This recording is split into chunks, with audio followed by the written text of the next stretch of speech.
जी यही उद्यवट धाम प्रभु शिवंक मंदिर भोलानाथ शिव शंभु शिवलिंग देखिपे सुंदर मंदिरटी यही मंदिर विषय आम पूजकों सह कथा हेबा। आज्ञा ये जो उद्यवट धाम आमर जगन्नाथ मंदिर प्रतिष्ठा रहिले सही जगन्नाथ मंदिर जेबे प्रतिष्ठा हेले बा आरंभ करागला से समय रे प्रभु शिवंकर प्रतिष्ठा है ना शिवंक विषय केबे प्रतिष्ठा हेले किपरि से विषय कहूँ।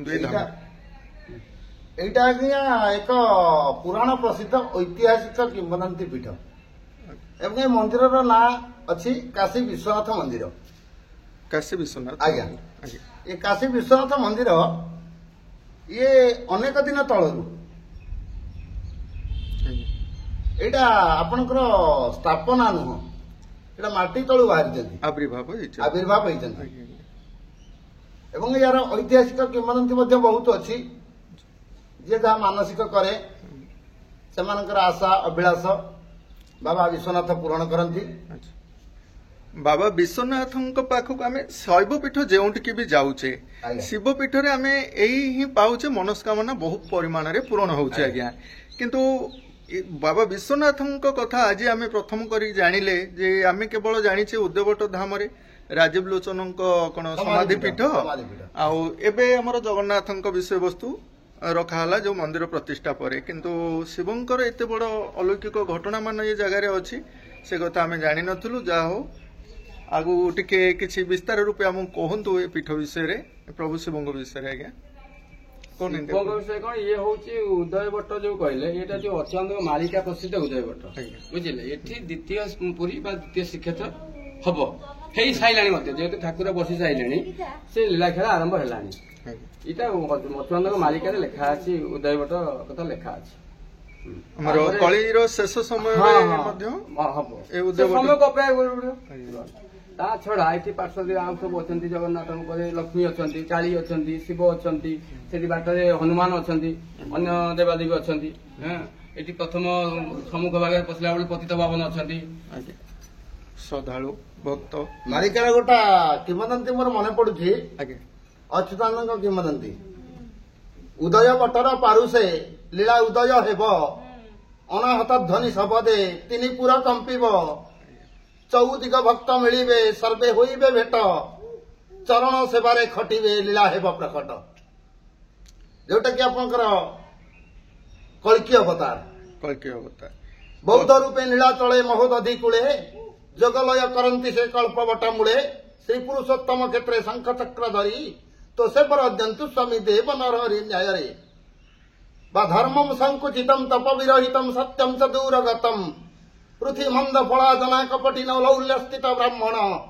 निवेद्य पृथ्वी निरोषधि रसा नीचा महतांगता भूपाल निज धर्म कर्म रहिता विप्र कुमार गंगता भार्या स्वामी विरोधिनी पररता पीता पित्र द्वेषिणा हाय कष्ट खलु वर्तते कलि जुगे धन्य नराजे मृता वर्तमान से समय आसी उपनीत होइछि कला घोड़ा धला घोड़ा रूप प्रभु आविर्भाव होई ये सृष्टि रे वर्तमान जो अन्याय अत्याचार साधु मान जो हमर पापी प्रयोजन रे पड़ी जो प्रतारित होउचंती से समय वर्तमान आसी धर्म स्थापना खब मेलछ जो अच्छी से मालिक मेलछ संहार हम मेलछ कहले कौन ये जो कुकर्म सब से गुड़ी को मेलछ भाईना जो कहले कल्की अवतार हे कल्की अवतार ठाकुर अच्छा कल्की ठाकुर अच्छा आप जो राजनैतिक पीठ कहले से कला घोड़ा चढ़ी कल्की रूप भी ठाकुर अच्छा सब गुड़ाक सामंजस्य रही परस्पर को लगी रही उदय होइबो एठारे निश्चिंत किछि नै किछि घटिबो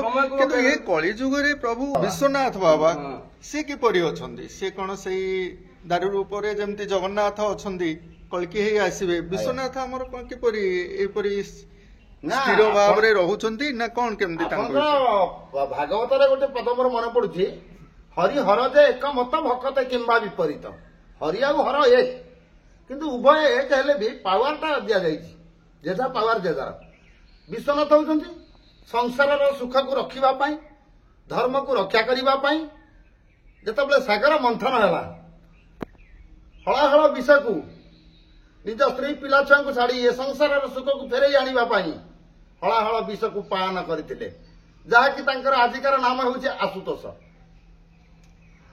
କଣ୍ଠରେ ମଧ୍ୟ ଧାରଣ କରିଥିବାରୁ ତାଙ୍କର ନାମ ଆଶୁତୋଷ ନୀଳକଣ୍ଠ। ନୀଳକଣ୍ଠ। ତେଣୁ ସେ ବିଶ୍ୱନାଥଙ୍କ ବିଷୟରେ ପ୍ରଭୁ ବିଶ୍ୱନାଥ ତାଙ୍କ ବିଷୟରେ କଣ କହିବା, କିନ୍ତୁ ଆମେ ଯେଉଁ ଶୈବ ପୀଠକୁ ଯାଉଛେ ସେ ଆଜ୍ଞା। ଜାଗାରେ ହର ଏବଂ ହରିଙ୍କୁ ପାଉଛେ। ଆଜ୍ଞା ହରିହରଙ୍କ ପୀଠ ବୋଲି ମଧ୍ୟ ଆମେ ଜାଣୁଛେ। ଆଜ୍ଞା। ଆମ ଜଗତସିଂହପୁର ଜିଲ୍ଲା ମଧ୍ୟରେ ଆମେ ଯେଉଁଠିକୁ ଯାଇଛେ ସବୁ ଜାଗାରେ ହରିହର ପୀଠ ଭାବରେ ନାମିତ ଅଛି। କିନ୍ତୁ ଆଜି ମଧ୍ୟ ଆମେ ଏଇ ଜଗନ୍ନାଥ ଧାମରେ ଜାଣିଲୁ ଯେ ହରିଙ୍କ ପୀଠରେ ହର ରହିବେ, ସବୁ ଜାଗାରେ ସବୁ ଜାଗାରେ ପ୍ରତି ରହିବେ। କାରଣ ହରିହର କିନ୍ତୁ ପାଇଁ ବ୍ରହ୍ମାଙ୍କର ସ୍ୱରୂପ ତ ଆସୁନି, ଯେହେତୁ ତ୍ରିଦେବ ବୋଲି ଆମେ ମନେ କରିଥାଉ। ଆଜ୍ଞା। ଯଦି ଆମର ହର ରହିଲେ ହରି ରହିଲେ ତ ବ୍ରହ୍ମା ରହିଥିଲେ ମଧ୍ୟ ଭଲ ହେଇଥାନ୍ତା। ଆଜ୍ଞା। 3 ଜଣ ତ ଦେବତା ଆମର ନା। ବ୍ରହ୍ମା ନ ରହିବାର କାରଣ ହେଉଛି ବ୍ରହ୍ମାଙ୍କୁ ଅଭିଶାପ ଦିଆଯାଇଥିଲା। ଆଚ୍ଛା ଆଚ୍ଛା ବ୍ରହ୍ମାଙ୍କୁ ଅଭିଶାପ ଦିଆଯାଇଥିଲା ଯେ ସେ ବିବାହ ସମୟରେ କେବଳ ବରଣ କରାଯାଏ, ବ୍ରହ୍ମା ବରଣ ଯାହା ବ୍ରହ୍ମା ବରଣ ଯାହାକୁ କେବଳ ସେ ସେଇ ସମୟରେ ବରଣୀ ହେବେ। ତାଙ୍କର କୋଉଠି ପୂଜା ନାହିଁ। ପୂଜା ନାହିଁ ବ୍ରହ୍ମାଙ୍କର। ଠିକ ଅଛି ଆଜ୍ଞା, ଆଗକୁ ଆମେ ବ୍ରହ୍ମଙ୍କ ବିଷୟରେ ଜାଣିବା। ଆଉ ଆଜ୍ଞା ଅନେକ କଥା ହେଇଥିବାରୁ ପ୍ରଭୁଙ୍କ ବିଷୟରେ ଆମେ କିଛି ଜାଣିଲୁ। ବହୁତ ବହୁତ ଧନ୍ୟବାଦ ଆଜ୍ଞା। ଜୟ ଜଗନ୍ନାଥ। ବହୁତ ଆସେ ଆମର ଯାତ୍ରା ହୁଏ ଓ ଟିଭି ଦୁନିଆ ବାଲା ଆସିକି ସବୁ ହଁ ଆଜ୍ଞା। ନିଅନ୍ତି। ଆଜି- ଆପଣ ଚାଲନ୍ତୁ ଆମ ମନ୍ଦିରଟାକୁ ଇଏ କରିବେ। ନିଶ୍ଚିନ୍ତ। ହେଲା। ଆଜି ଆମେ ଏହି ଶୈବ ପୀଠ ଆସିଥିଲେ, ଆଜ୍ଞା ବାବା ବିଶ୍ୱନାଥଙ୍କ ପୀଠ, ଆଜ୍ଞା ସେ ବିଷୟରେ ଆମେ କିଛି ଜାଣିଲେ। ଆଜ୍ଞା। ଆସନ୍ତୁ ଆଜିର ଭିଡିଓଟିକୁ ଏଇଠି ଆମେ ଶେଷ କରିବା। ଆଜ୍ଞା। ଧନ୍ୟବାଦ। ଧନ୍ୟବାଦ।